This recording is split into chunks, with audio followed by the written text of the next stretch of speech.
La mission d'évaluation de la Banque mondiale en Côte d'Ivoire était ce vendredi sur le terrain. Elle a visité les plantations de palmiers à huile et d'EVA du groupe SIFCA dans la région de Grand Laou. Le compte-rendu de notre reporter Jean-Jacques Kwame.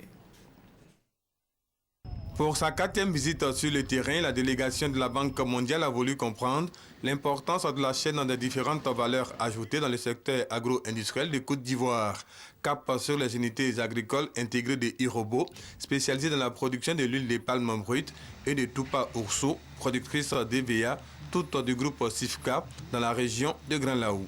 De la plantation à l'exportation de l'huile de palme et de l'EVA, les administrateurs de la Banque mondiale ont suivi le parcours de ces deux produits agricoles et la collaboration des petits planteurs avec ces grandes unités agricoles.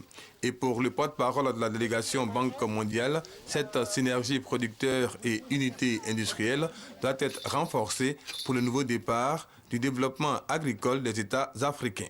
Très content de voir qu'il est possible de combiner les intérêts d'une grande entreprise avec les intérêts des producteurs indépendants.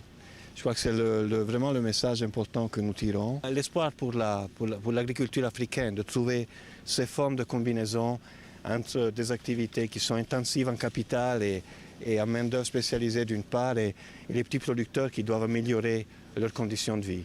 Le groupe SIFCA, selon son président du conseil d'administration, a beaucoup souffert des crises. De 2003 à 2011, les pertes sont estimées à plus de 40 milliards de francs CFA et cette visite de la délégation Banque mondiale est un encouragement à ces unités agro-industrielles. Ce qui est important, c'est de se rendre compte de la chaîne de valeur dans une entreprise intégrée au niveau de la plantation jusqu'à l'exportation, et de voir que des planteurs et industriels ont un intérêt commun à coexister et à se développer ensemble.